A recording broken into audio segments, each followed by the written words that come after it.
Hermanos queridos, muy buenos días, en nombre del Señor. Qué bueno estar aquí en la casa del Señor para poder alabarle, poder escuchar su palabra. Vamos a orar un momento, vamos a pedir al Señor que Él nos prepare para escuchar su palabra esta mañana. Una mañana un poco fría, ¿no es cierto? Espero que nuestros espíritus no estén fríos. Espero que esta mañana tengamos ese amor para el Señor que nos va a llevar a escuchar bien su palabra. Vamos a orar. Padre, gracias por estar aquí en tu casa esta mañana. Gracias por la buena salud que nos das, que nos permites estar aquí, Señor. Gracias por la libertad de culto en este país. Padre, que podemos reunirnos sin un temor de que alguien nos dispare o ponga una bomba por ser la casa de Dios. Pero Padre, con este privilegio y esta libertad tenemos una gran responsabilidad de poder estar en el Espíritu en el día del Señor, para poder escuchar lo que el Espíritu dice a la iglesia. Padre, pido que esta mañana seas tú hablándonos en tu palabra. Padre, pido que la iglesia pueda olvidarse de un servidor y tratar de escuchar lo que tú estás diciendo. Que cada uno, Padre, pueda sentir que estamos en tu misma presencia y que tú nos estás hablando en forma muy personal. Danos oídos atentos a escuchar tu voz y un corazón que te ama, Señor, y está dispuesto a obedecerte cuando tú nos das alguna instrucción. En el nombre del Señor Jesús te lo pedimos. Amén. Hoy en día, hermanos, acabamos de cantar estas hermosas alabanzas esta mañana.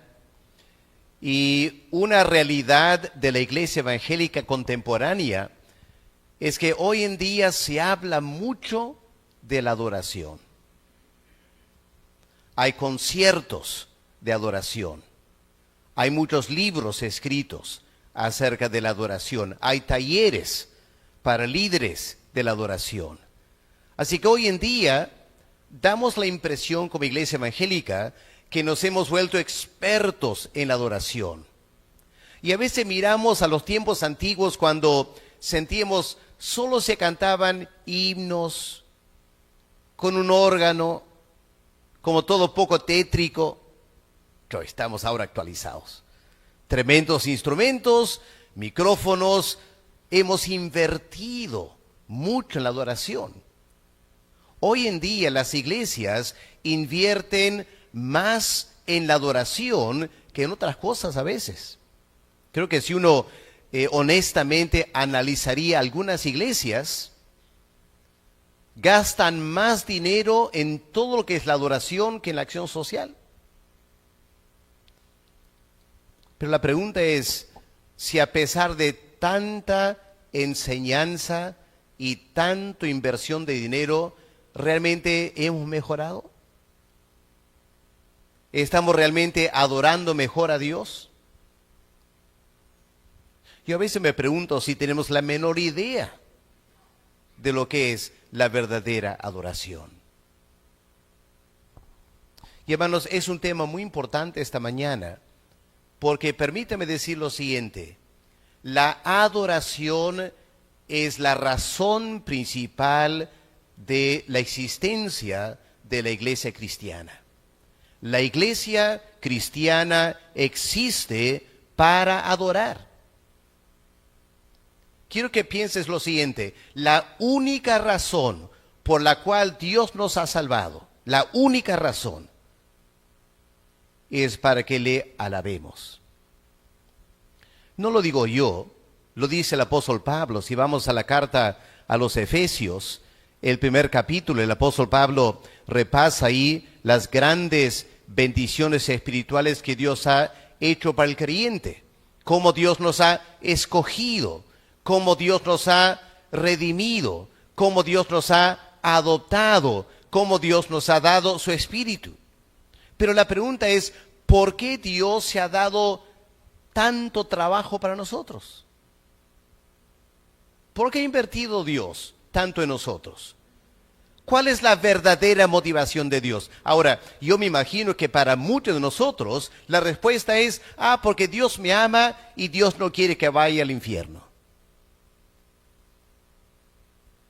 no creo que hay una mayor manifestación de nuestro egoísmo que pensar que la salvación tiene que ver con mi bien.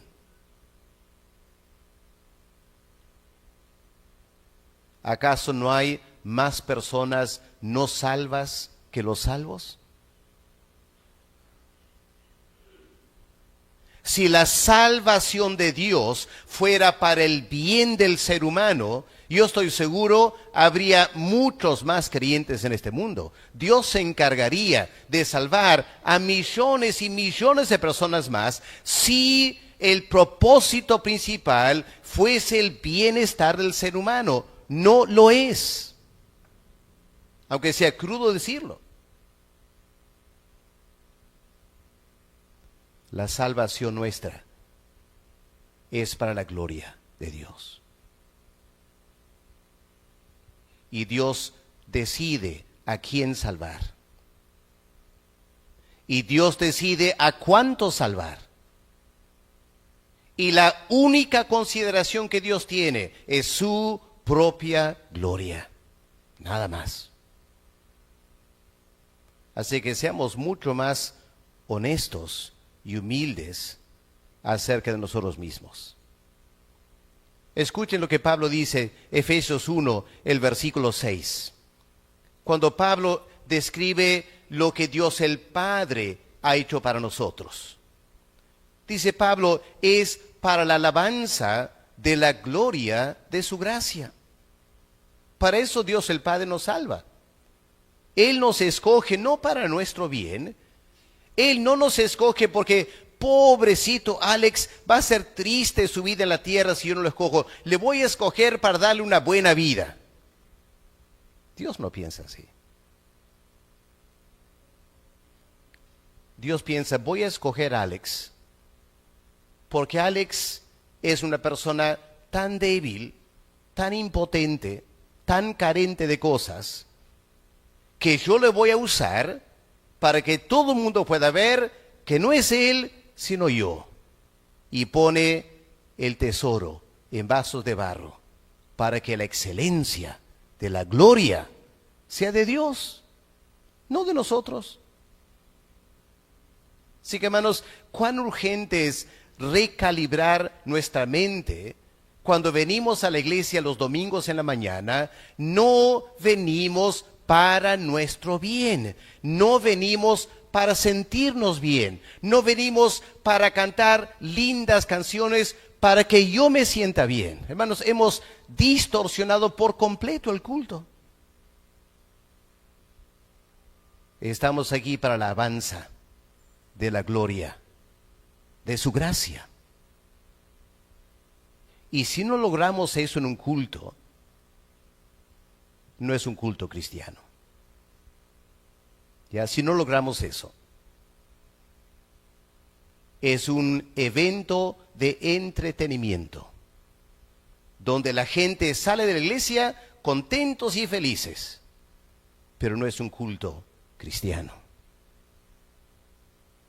Porque la esencia de un culto cristiano no es lo que el creyente siente, sino si Dios ha sido honrado y glorificado. Esa es la esencia. Así que Pablo dice aquí que la salvación es para la alabanza de la gloria de su gracia. Miren versículo 12. Ahora Pablo, habiendo mencionado los elementos de la salvación que tienen que ver con Dios el Hijo, ahora Pablo dice, versículo 12, a fin de que, aquí está el propósito, a fin de que seamos para la alabanza de su gloria. Y finalmente, tratando el tema de la obra del Espíritu Santo en nuestra salvación, el apóstol Pablo concluye, versículo 14, que todo esto es para alabanza de su gloria. Así que no puede quedar más claro, hermanos, ¿ya? La salvación no es para el bien del pecador. La salvación no es para nuestra felicidad eterna. No, hermanos. Esas cosas van a venir como añadidura. Pero la esencia de la salvación es para la gloria de Dios. Porque como el Señor Jesús dijo a la mujer samaritana en Juan 4, hay una cosa que Dios el Padre está buscando. Hay una cosa que Dios el Padre quiere: hombres y mujeres que le adoren en espíritu y en verdad. Se encuentra, hermanos, que desde que Adán y Eva cayeron en pecado, eso ha brillado en la historia de la humanidad. Piensa el tiempo de los incas en Perú, la cultura moche. ¿Acaso Dios tenía en ese tiempo hombres y mujeres que alababan a Dios en espíritu y en verdad? Bueno, por la gracia de Dios, uno que otro quizás, por la revelación general, pero básicamente el Perú, siglos donde Dios no tenía nadie que lo conozca, nadie que le adore, nadie que proclame su grandeza. Y como Dios anhela tener eso, hace unos 120 años, Dios obró para que en el Perú haya libertad de culto. No porque Dios quería salvar a pecadores, si ese era el motivo, Dios lo hubiera hecho siglos antes. Era que Dios obró para que haya libertad de culto en América Latina, para que la iglesia creciera en América Latina, para que Dios sea glorificado de lo que Él puede hacer en 100 años, cuando Dios trata de o procura avanzar su reino. Todo es para la alabanza de la gloria del Señor. Y hermanos, cuando vamos al Antiguo Testamento, eso es exactamente lo que encontramos en la historia de Israel. Si nos preguntamos, ¿por qué Dios salvó a Israel de Egipto? Ahora yo sé que hay textos que dice Dios escuchó el clamor del pueblo y se compadeció del sufrimiento de Israel. Eso es muy cierto. Pero ¿se acuerdan lo que Moisés le dijo a Faraón de parte de Dios?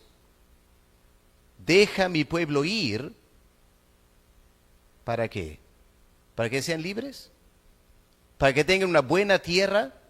No, deja mi pueblo ir para que me haga fiesta el desierto, para que me adore.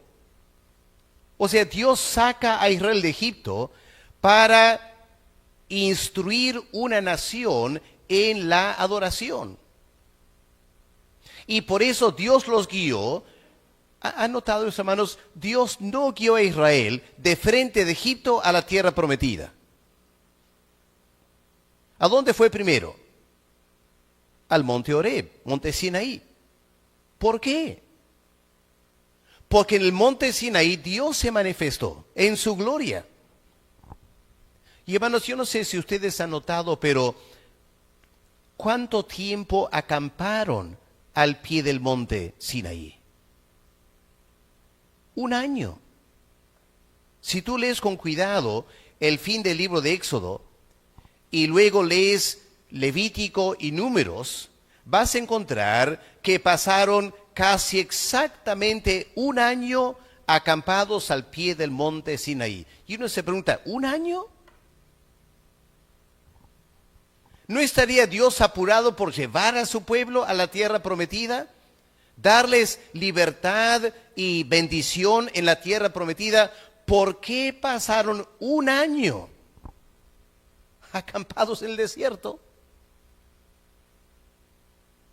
Porque le llevó a Dios 1 año para empezar a enseñar a Israel a adorar.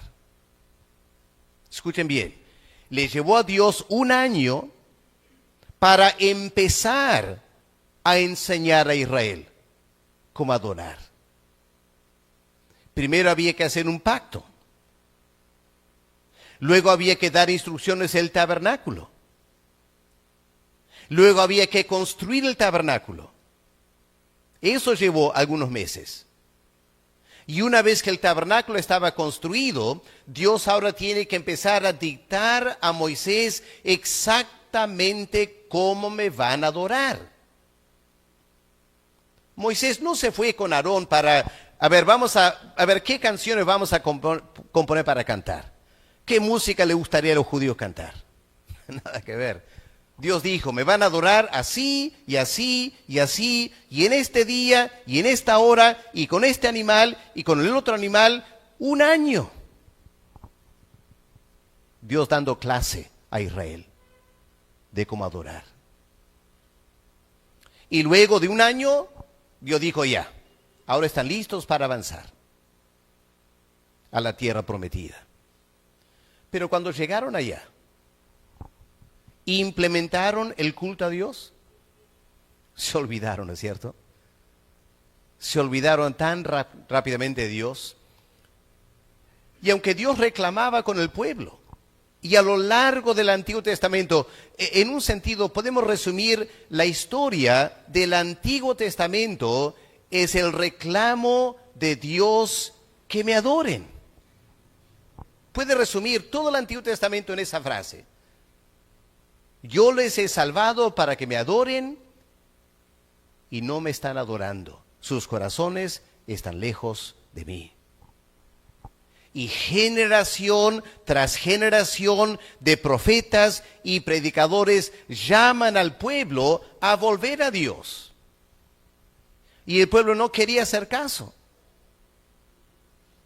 Dios al final dice, ¿sabes qué? Es mejor que cierren el templo a que sigan haciendo lo que están haciendo. Estoy harto de una falsa adoración, que es simplemente para que ustedes se sientan bien y no están buscando mi gloria.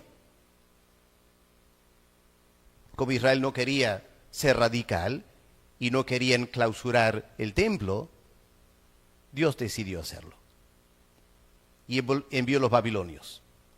Una forma brutal. Acabaron con el templo. Porque no estaba cumpliendo la razón de ser.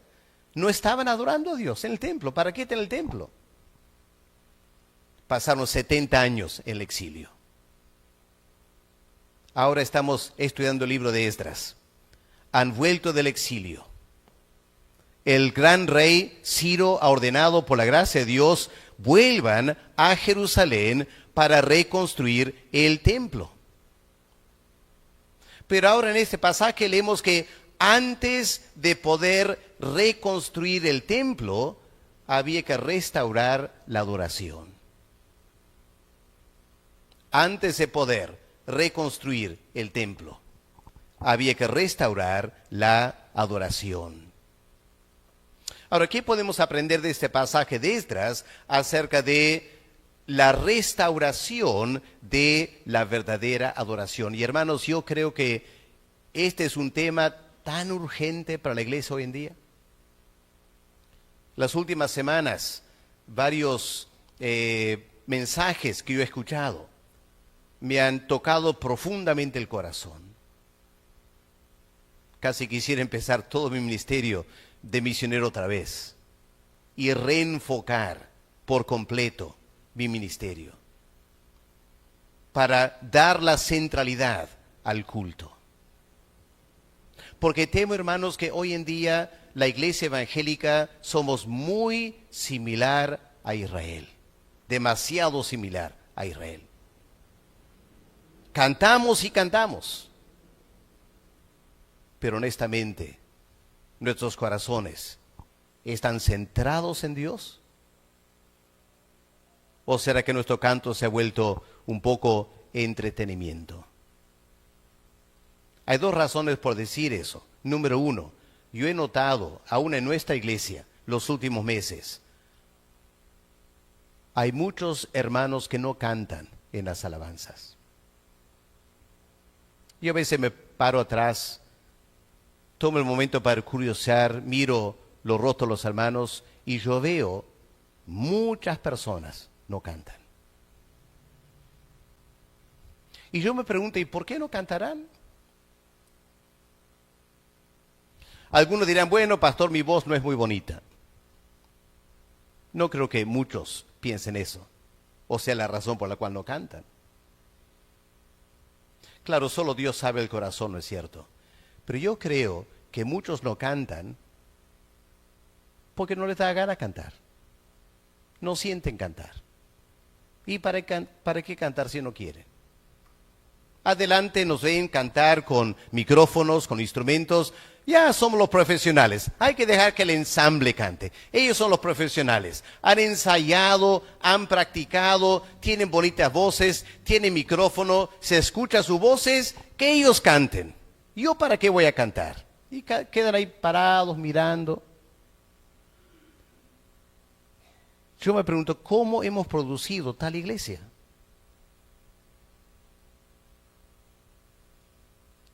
Y el otro problema es que cuando no son las canciones que queremos cantar, si no hay un buen ritmo, ya cantamos medio apagados. Y luego salimos diciendo, qué triste fue la alabanza esta mañana. Como si a Dios le interesa lo que yo siento. La única pregunta que hay que hacer es, ¿le gustó a Dios la alabanza? ¿Canté de corazón yo esta mañana? ¿Estaba mi mente centrada en lo que estaba cantando? Vine a la iglesia para proclamar y celebrar la grandeza, el poder y la gloria de Dios. ¿O para qué he venido? Estas son las preguntas, hermanos, que me preocupan. Y este pasaje nos invita a reflexionar. ¿Qué podemos aprender de este pasaje acerca de la verdadera adoración a Dios y cómo restaurarla? Pues lo primero que queda claro aquí, hermanos, es el papel de liderazgo. Habían dos hombres a quien Dios usó para restaurar la adoración a Dios, el culto a Dios. ¿Quiénes eran? Versículo 2. Entonces se levantaron Jesúa, hijo de Josadac, y sus hermanos los sacerdotes, y Zorobabel, hijo de Salatiel, y sus hermanos, y edificaron el altar del Dios de Israel. Así que dos líderes claves. El primero, un líder espiritual, Jesúa. Si miramos el libro de Ageo, vamos a ver que está en otra forma, es Josué. Las dos palabras, sean Jesúa o Josué, es la forma hebrea del nombre Jesús. Y eso es interesante, el Salvador. En este caso, aunque Esdras 3 no lo menciona, Jesúa o Josué era el sumo sacerdote. Así que por ser el sumo sacerdote, obviamente tenía una gran responsabilidad por el tema de la adoración a Dios. Los sacerdotes eran responsables por el culto a Dios. Y este hombre era el sumo sacerdote. Pero la verdad, hermanos, es que humanamente hablando, Jesús no era gran cosa. Vamos al libro de Zacarías un momento. Vamos a Zacarías capítulo 3 y el versículo 2. Vamos a ver cómo Dios se dirige a este hombre Jesúa, aquí en Zacarías Josué. Miren esta frase interesante en Zacarías 3, versículo 2. Está hablando aquí al sumo sacerdote, vemos en versículo 1, Satanás estaba a la derecha para acusarlo, y dijo Jehová a Satanás, versículo 2, Jehová te reprenda, oh Satanás, Jehová que ha escogido a Jerusalén te reprenda. ¿No es este, Jesúa o Josué, no es este un tizón arrebatado del incendio? ¿Cuál es el incendio? El exilio en Babilonia.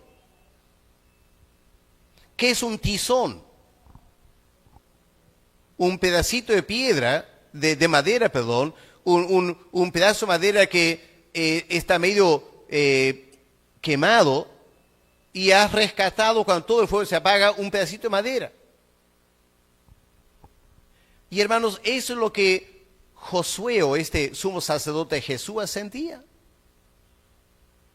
Él no se sentía gran cosa.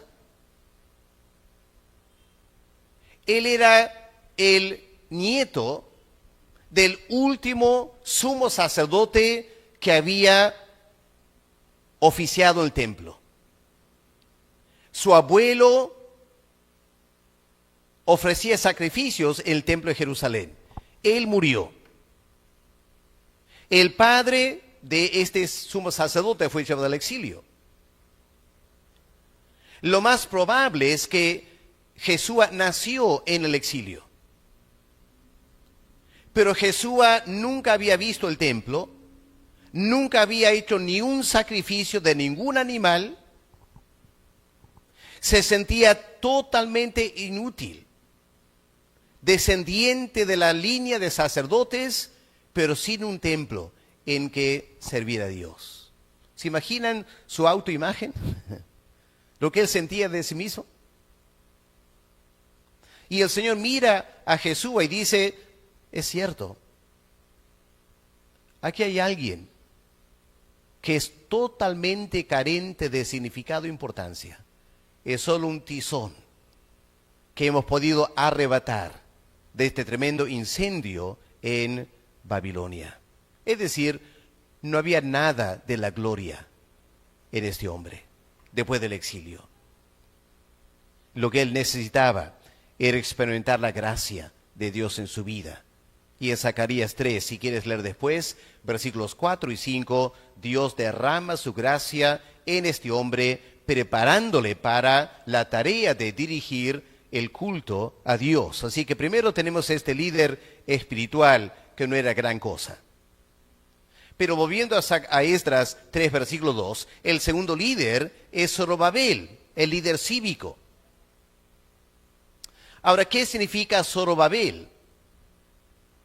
Significa sembrado en Babel, Babilonia.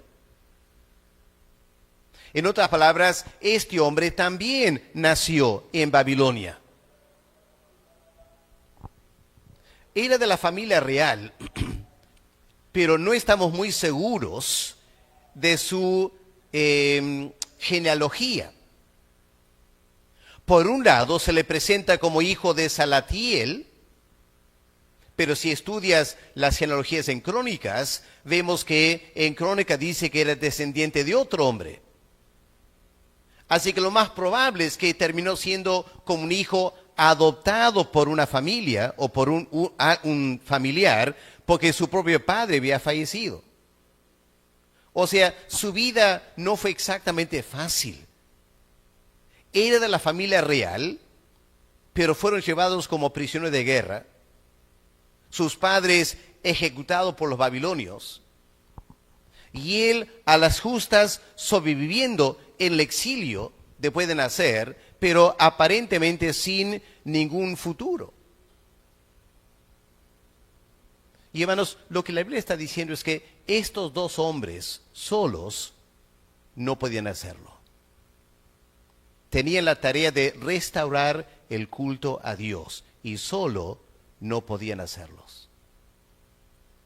¿Cómo los ayudó el Señor? Dos maneras. En primer lugar, aquí en Esdras 3, versículo 2, miren que tuvieron el apoyo de sus hermanos. Leemos en versículo 2. Se levantaron Jesúa, hijo de Josadac, y sus hermanos, los sacerdotes. Así que este tizón arrebatado el incendio, que no se sentía muy digno de empezar todo esto, sus hermanos los sacerdotes lo animaron. Estamos contigo, vamos a trabajar juntos. Le dieron aliento. Igual Zorobabel, hijo de Salatiel, y sus hermanos, otro de la familia real, que tuvieron que animar a Zorobabel para asumir esta responsabilidad. Qué bueno cuando los líderes espirituales de la iglesia cuentan con el apoyo de la membresía de la iglesia. Se hace la tarea mucho más fácil. Pero cuando un pastor se le ocurre y se atreve, vamos a renovar el culto, ya muy pronto las críticas van a empezar y se va a resistir ese intento de restaurar el culto a Dios. No, con esto no quiero que malinterpreten lo que estoy diciendo, hermanos. Ya no estoy dando implicancia por donde quiero ir en nuestra congregación. Pero yo me acuerdo en esta iglesia hace muchos años, una hermana que no está aquí ahora, estaba dirigiendo las alabanzas. Yo estaba de viaje. Y nos comunicamos por WhatsApp o algo así. Y dije, hermana, ¿y qué tal el culto? Digo, uy, pastor, se fue la luz en pleno culto. Uy, habrá sido difícil. Sí, pastor, fue difícil, había que cantar a capela. ¿Y qué tal? ¿Cómo te fue? Uy, pastor, fue hermoso escuchar a los hermanos cantar. Porque como no había amplificación, se podía escuchar la congregación. Así que cantaron y fue hermoso, pastor, escuchar a la iglesia cantar. Yo dije, hermano, entonces mejor cada domingo apagamos la luz eléctrica entonces. No, pastor, no para tanto. Interesante, ¿no?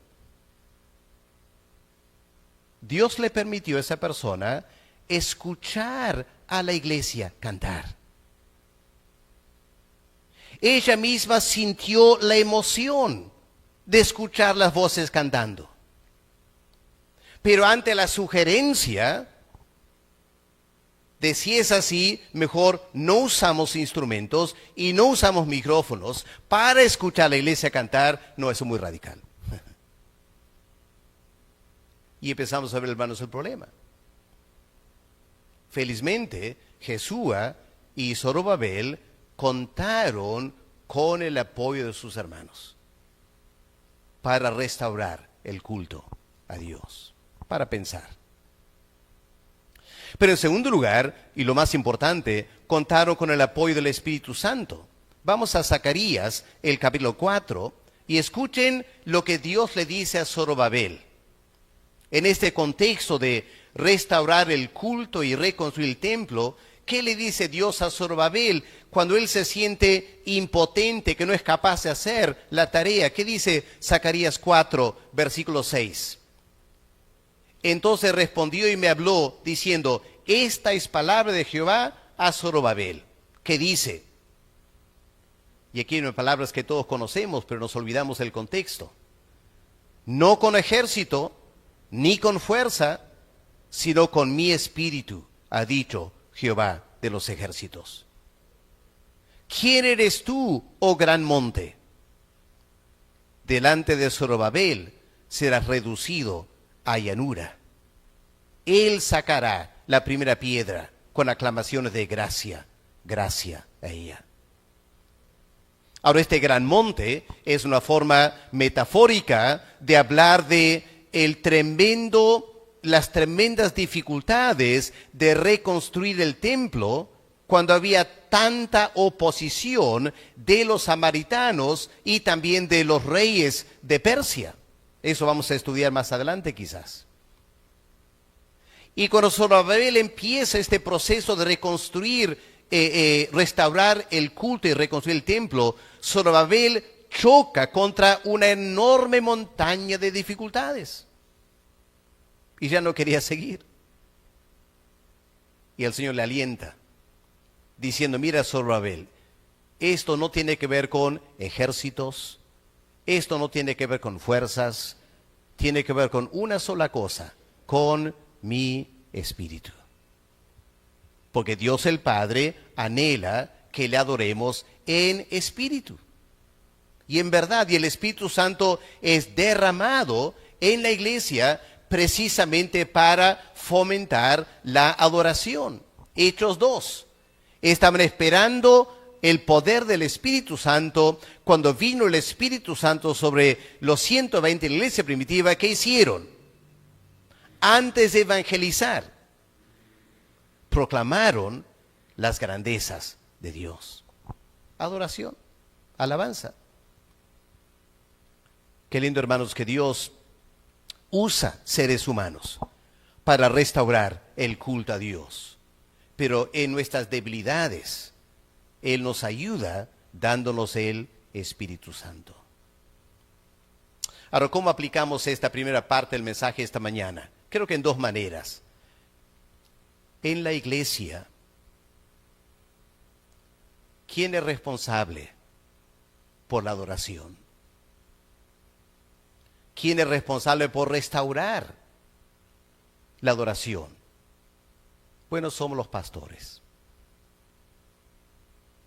Los ensambles juegan un papel importante en dirigir las alabanzas.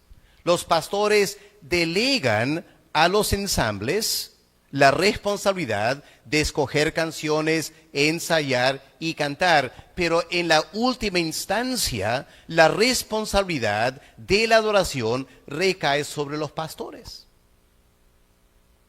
Y hoy en día, muchos pastores nos sentimos un poco limitados si queremos o pretendemos restaurar la adoración, porque hay tantos... Se han acumulado tantas tradiciones y tantos conceptos en la iglesia hoy en día que cuando a un pastor se le ocurre querer replantear unas cosas, enseguida esta tremenda montaña de resistencia. Tiene que armarse de mucho valor con el Espíritu Santo para tratar de renovar la adoración a Dios. Pero es importante contar con el apoyo de los hermanos, si vamos a hacer eso. Pero pensemos en otro nivel. ¿Queda la adoración en las casas? Porque aquí adoramos a Dios una vez a la semana, el domingo. ¿Y en las casas? ¿Hay un altar familiar en las casas? Familias cristianas tienen la costumbre lunes, martes, miércoles, jueves, viernes y sábado de sacar la Biblia, leer la Biblia, alabar a Dios, la esposa, los hijos. ¿Se hace eso? Gracias a Dios en algunos hogares sí. Temo que en muchos hogares no. ¿Quién es responsable? El padre de familia. Ahora, padre de familia, ¿te sientes preparado para esta tarea? ¿Sientes ganas ahora de ir corriendo a la casa? Ya, esposita, a partir de mañana, un culto al Señor todos los días. Desayuno, almuerzo, lo que sea. Ya empezamos a sentir, esto va a ser difícil. Porque la esposa va a pensar esto y los hijos van a pensar eso y yo qué autoridad tengo y somos tizones arrebatados del incendio. Pero hermanos, los padres de familia, tenemos una gran responsabilidad. Dios merece la adoración no solo el domingo, Dios merece la adoración de lunes a sábado en nuestros hogares. Los varones, padre de familia, somos las personas indicadas para hacerlo. Si en algún caso no hay un varón cristiano para hacerlo, la madre tiene que hacerlo. Pero Dios merece la adoración en los hogares. Tomemos este mensaje esta mañana como un desafío personal. Dios anhela que en tu casa Dios sea adorado. Y si eres un creyente y eres papá o mamá, es tu responsabilidad, es nuestra responsabilidad. Coordinar con la familia en tal manera que Dios es glorificado día tras día en nuestro hogar. Así que aquí tenemos los líderes. Ahora vamos a ver en segundo lugar, otro principio importante aquí es la importancia de la obediencia. La importancia de la obediencia que realmente va del versículo 2 hasta el versículo 6, casi el grueso del pasaje esta mañana.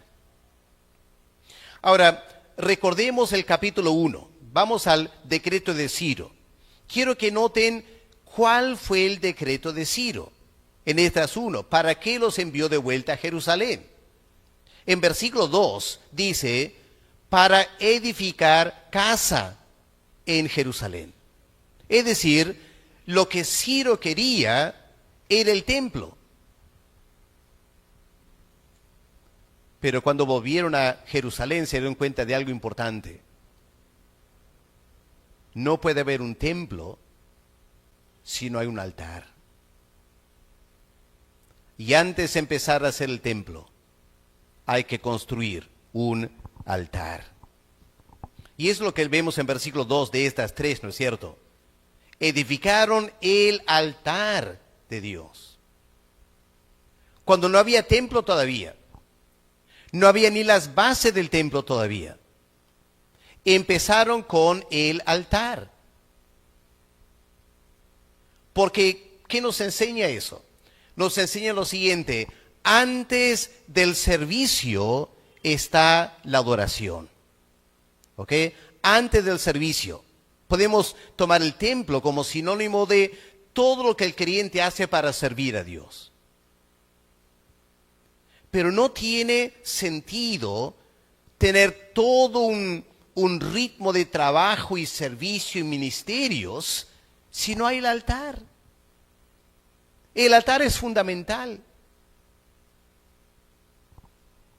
Así que, hermanos, lo que hacemos el domingo en la mañana es fundamental para toda la vida de la iglesia, para los ministerios, para el trabajo con los niños, jóvenes, adolescentes, adulto mayor, los matrimonios, las células. Todo el trabajo que hacemos no tiene sentido si no hay un verdadero altar. Es activismo, no es adoración. Por eso lo que hacemos el domingo es tan importante, hermanos. Es la base para todo lo demás.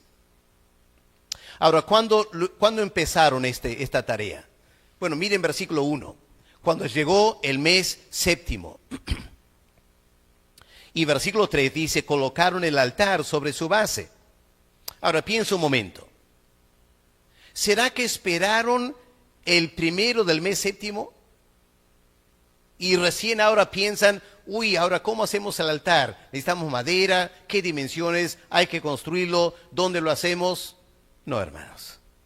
Me parece que el sentido común indica que habían empezado este proceso semanas antes. Porque para el primero del mes séptimo, el altar ya tiene que estar en su lugar.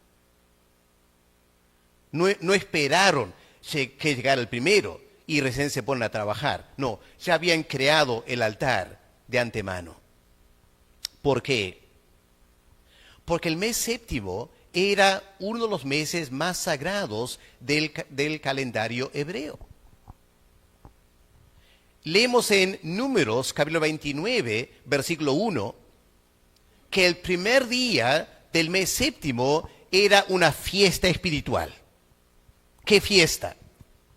La fiesta de las trompetas. Y es interesante que cuando llegaba el año para soltar a los siervos, después de 7 años de trabajo, o las tierras después de 49 años, se tocaban las trompetas anunciando libertad.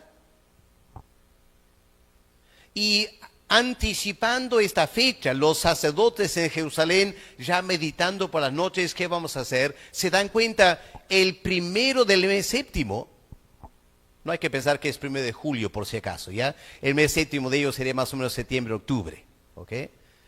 Pero el primer día era la fiesta de las trompetas, celebraban libertad. Ellos estaban libres ahora del exilio. Era excelente para empezar el culto a Dios el primero del mes séptimo. Pero ese primer día había que ofrecer ciertos sacrificios, muchos sacrificios que están en Números 29, versículos 2 al 6. Y obviamente no podían ofrecer los sacrificios sin tener un altar. Así que primero preparamos el altar y el primero del mes séptimo tocamos las trompetas y empezamos con fuerza los primeros sacrificios. Ahora, si avanzamos en Números 29 al versículo 7, vamos a encontrar que el 10º día del mes séptimo era el día más sagrado de todo el calendario judío. Era el día de la expiación, cuando pedían perdón a Dios colectivamente para el pecado del pueblo. Yom Kippur, el día de la expiación. Y hermanos, este pueblo no habían expiado sus pecados por 50 años. El plan de Dios era que lo hicieran cada año. Porque cada año, cada día pecamos. Van acumulando los pecados en cierto sentido. Y Dios había provisto una expiación colectiva una vez al año, ese momento que ingresaban al lugar santísimo para expiar los pecados. Por 50 años no lo habían hecho. ¿Se imaginan la carga colectiva de conciencia en estos judíos? Lo triste para ellos es que ni tenían el lugar santísimo. Peor, no tenían la presencia de la gloria de Dios en el lugar santísimo. Era un descampado, eran ruinas. Había solo un pequeño altar de madera. Pero querían empezar expiando los pecados del pueblo. Es el día 10. 5 días después, el día 15, empezaban las fiestas del tabernáculos, que duraba 7 días. Y se acordaban los años que habían pasado en el desierto yendo a la tierra prometida. Y ahora se dan cuenta, está por llegar la fiesta de los tabernáculos. Y la verdad es que acabamos de volver de otro exilio, otro éxodo de Babilonia. Así que este pueblo se emocionó pensando, está por llegar el mes 7, es un mes tan importante, lleno de tantas fiestas espirituales. Ya, hermanos, hay que trabajar, ver el diseño, repasar el libro de Éxodo, qué tamaño, qué altura, las dimensiones, qué madera, y hacemos un altar. Y empezamos arreglando cuentas con Dios. Pero noté algo interesante también. Si vamos a 2 de Crónicas, el capítulo 7, hay un detalle interesante aquí. 2 de Crónicas, capítulo 7, versículos 8 al 10. Aquí en 2 de Crónicas, capítulo 7, es el momento que Salomón está dedicando el altar a Dios en Jerusalén. ¿Y cuándo lo hizo? Escuchemos lo que dice la Biblia.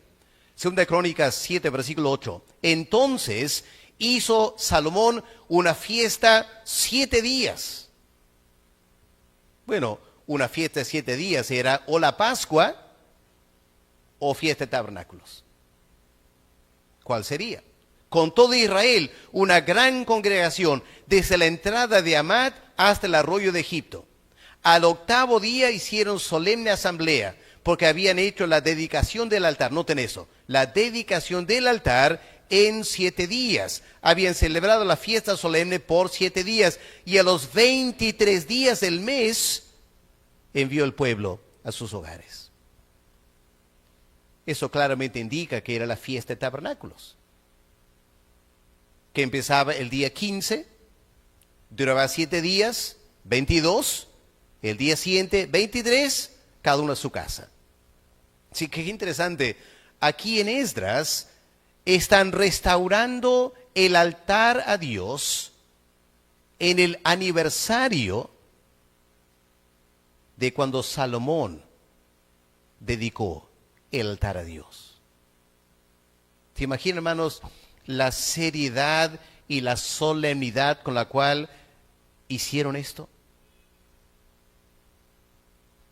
Esto tiene que ver con cuándo lo hicieron. Pero la pregunta importante, ¿cómo lo hicieron? ¿Cómo restauraron la adoración a Dios? Ahora, recordemos que han pasado 70 años en el exilio en Babilonia en total. 50 años el templo ha estado destruido. La conclusión a la cual llegaron es que el templo de Salomón no había servido, que tenían todo este ritual por años, pero no los salvó del exilio. Ahora vuelven del exilio con miras a restaurar el culto a Dios. Yo supongo, me imagino, que había más que una voz que decía lo siguiente: ya Josué, ya Zorobabel, vamos a hacer algo nuevo.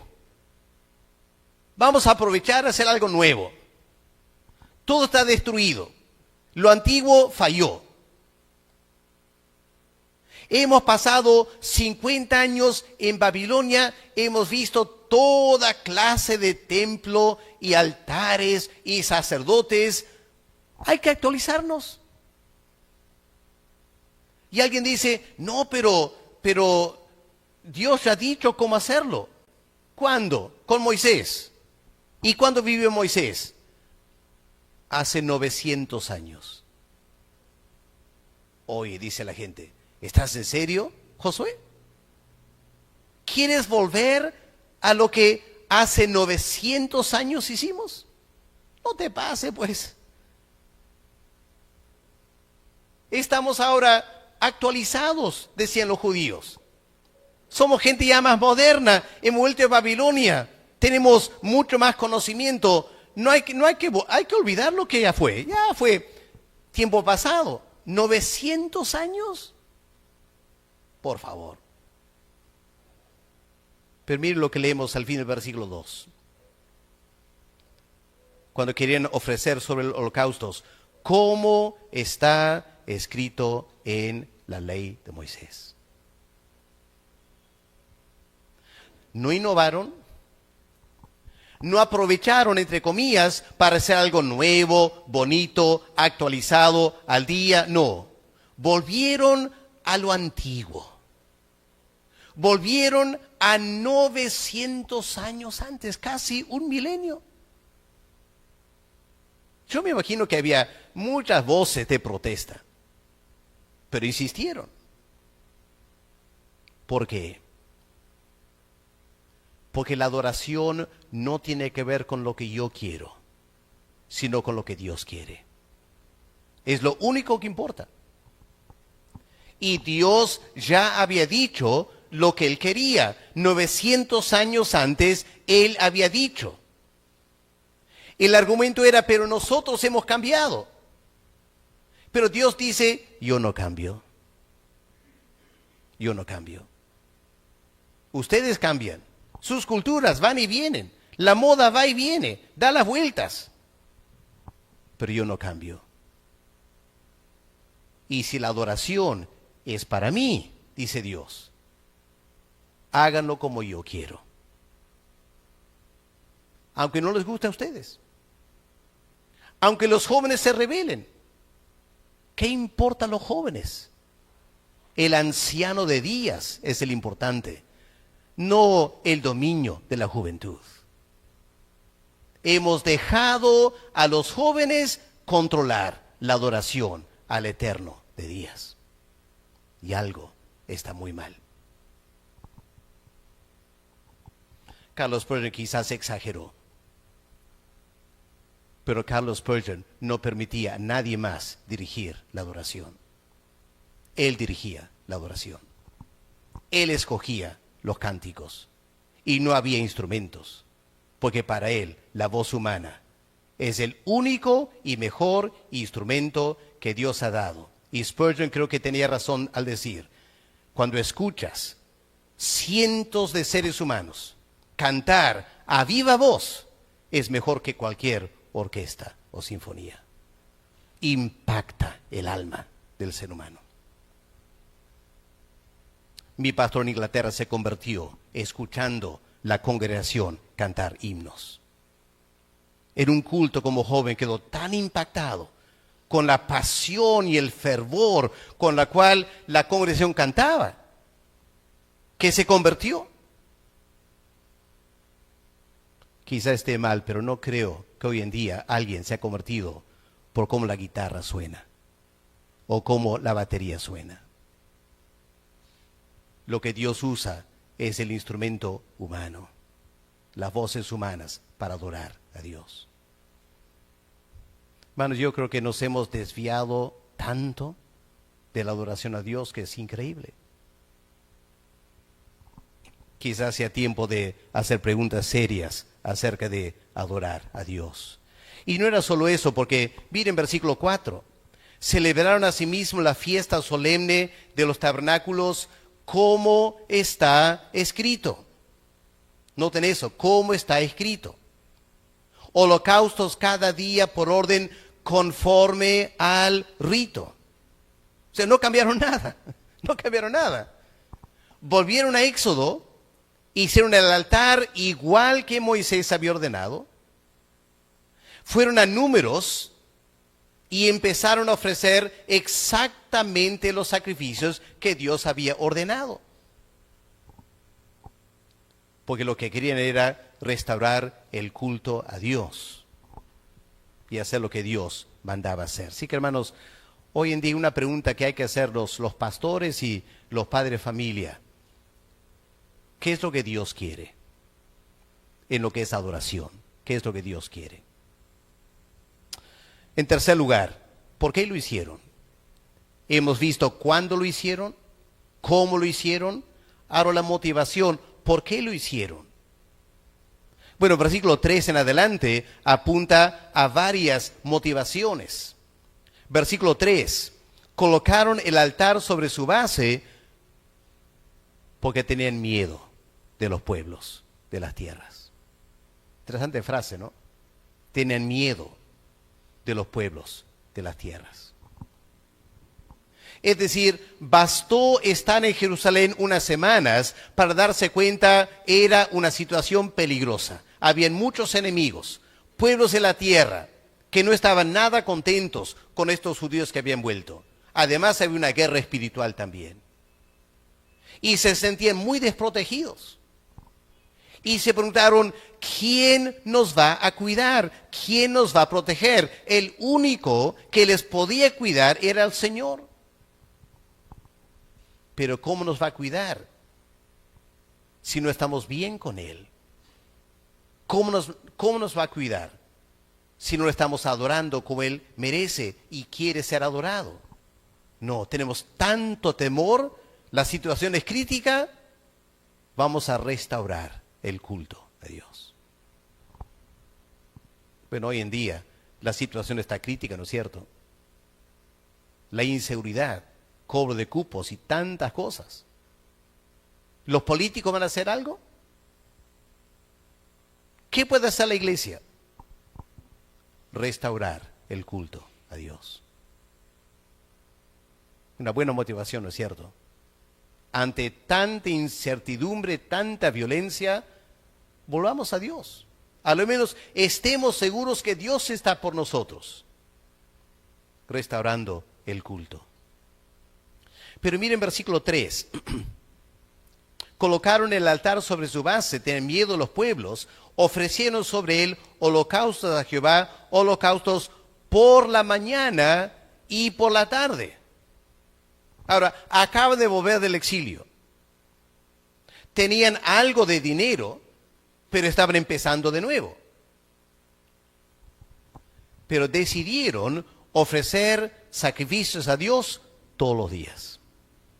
Y por si acaso, en la mañana y en la noche. Holocaustos. El animal totalmente calcinado. Nada sobraba para comer para ellos.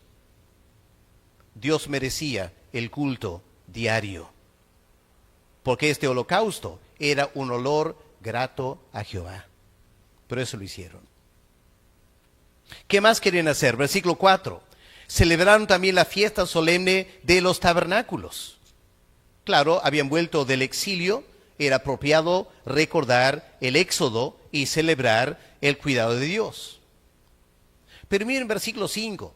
Además de esto, también querían ofrecer el holocausto continuo, las nuevas lunas, todas las fiestas solemnes de Jehová y todo sacrificio espontáneo, toda ofrenda voluntaria.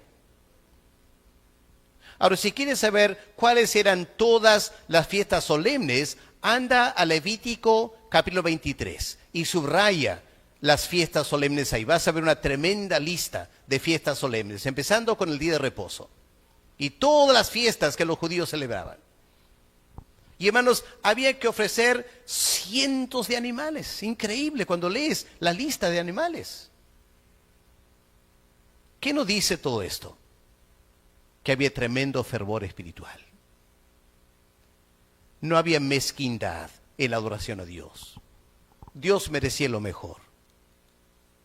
Aunque ellos tuvieran que sacrificar, Dios no tenía por qué sufrir por su condición económica. Vamos a darle a Dios lo que Él merece. Hoy en día, cuando el mundo nos exige más y más dinero para tener las cosas que queremos, y para tener más y más dinero hay que hacer dos cosas. Tienes que estudiar más y más y más y sacar más y más títulos, y tienes que trabajar más y más horas hasta que ya no tienes tiempo.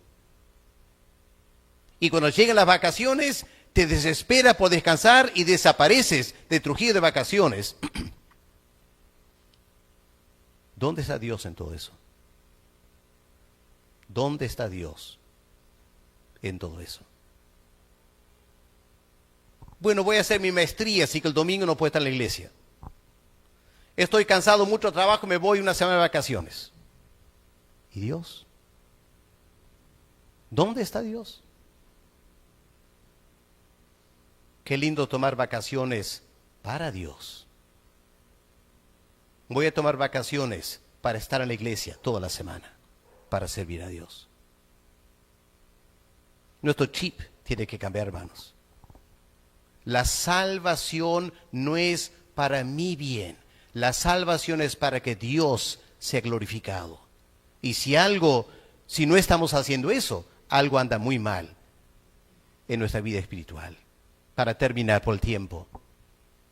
En tercer lugar, miren el fundamento para el servicio, porque versículo 6, al final, ¿qué dice al fin del versículo 6? Dice, pero los cimientos del templo de Jehová no se habían echado todavía. Dieron dinero a los albañiles y carpinteros, asimismo comida, bebida, aceite, los sidonios y tirios para que trajese madera de cedro de ese Libna por mar a Jope, conforme a la voluntad de Ciro, el rey de Persia. Es decir, toda esta adoración a Dios, el altar era preparación para el servicio. Entendieron, no tiene sentido reconstruir el templo, no tiene sentido empezar a hacer lo que Ciro quiere, hasta que hemos hecho lo que Dios quiere. La adoración es el preámbulo para el servicio. Había mucho que hacer. Construir el templo iba a llevar años. La adoración era urgente. Y hermanos, en nuestra iglesia tenemos mucho que hacer. Kobe Corti necesita escuchar el Evangelio. Los jóvenes necesitan ser madurados, discipulados. Los matrimonios necesitan ser fortalecidos. Los de la tercera edad necesitan ser acompañados. Los niños necesitan ser instruidos. Los adolescentes necesitan ser acompañados. Hermanos, hay un montón de trabajo para hacer. Un montón de trabajo. La adoración es fundamental. Y si la adoración no está bien, todo lo demás es de poco sentido. Termino con esta pregunta, hermanos, que me dejó muy inquieto. La historia del Antiguo Testamento es la historia de 2 etapas del pueblo de Dios. 2 etapas. Había una etapa en la cual se estaban preparando para el exilio. Y la otra etapa se estaban preparando para adorar a Dios. La historia del pueblo de Dios es eso. Cuando salen de Egipto, hay la etapa de preparándose para adorar a Dios. 1 año aprendiendo cómo hacerlo. Viajan al desierto, llegan a la tierra prometida. Altos y bajos, y terminan con la construcción del templo. Salomón. Todo ese proceso estaban preparándose para adorar a Dios. Lo trágico es que una vez que tenían el templo de Jerusalén, pasaron a la segunda etapa. empezaron a decaer. Y de ahí en adelante estaban preparándose para el exilio. Y se fueron al exilio. Ahora volvieron otra vez del exilio. Están en la etapa de preparándose para la adoración. Cuando Cristo vino hace 2000 años, estaba el templo ahí. El Mesías había llegado. En cierta manera se estaban preparando para la adoración con el Mesías. Rechazaron al Mesías. Después de la muerte de Cristo, Israel estaba preparándose otra vez para el exilio que ha durado 2000 años. Entra la iglesia, Pentecostés, preparándonos para adorar. La iglesia crece, expande. Pero luego viene tiempos de prepararse para el exilio. La iglesia de la Edad Media, el exilio. Norte de África, conquistada por los musulmanes. Exilio, exilio, exilio. Esta semana me enteré que el colegio de Spurgeon en Londres ha cerrado esta semana. Un colegio que ha estado ahí 160 años preparando pastores para Inglaterra. Esta semana cerró, definitivamente. No hay dinero, no hay estudiantes. Inglaterra está preparándose para el exilio como nación. ¿Qué del Perú? Hace 100 años llega el Evangelio. Dios empieza a obrar en Perú. Empieza a crecer la iglesia evangélica. Libre el encuentro con Dios. Tremendo crecimiento. La iglesia evangélica preparándose para la adoración los años 70, 80. Estamos en el año 2025. ¿En qué etapa estamos? ¿Estamos todavía preparando para la adoración? O sea que ya hemos pasado la cumbre y estamos ahora bajando, preparándonos para el exilio. Hay solo 2 etapas. Dios nos ayude a reenfocar nuestras vidas, quizás la iglesia, y volver a la etapa de la restauración del culto al Señor. Vamos a orar. Padre amado, gracias por tu palabra, por el desafío, Señor, aunque nos inquieta, nos deja con muchas preguntas. Pero Padre, queremos pedir que tú nos ayudes a sentir cuán importante es la adoración para ti. La adoración en la iglesia, la adoración en nuestros hogares. Padre, tú quieres que te sirvamos, pero el primer y más importante servicio es esta actitud de estar postrados delante del Señor. Padre, quizás hemos perdido algo de eso en los últimos años. Pedimos, Señor, que tú toques nuestros corazones, que podamos volver otra vez a esa etapa en la cual semana tras semana sentimos lo que Isaías sintió cuando entró al templo y vio la gloria del Señor. Terminó quebrantado delante de Dios en su gloria. Padre, pedimos que tú nos lleves a un nuevo asombro de tu grandeza y tu poder, para que realmente estemos adorando en espíritu y en verdad. En el nombre del Señor Jesús te lo pedimos. Amén.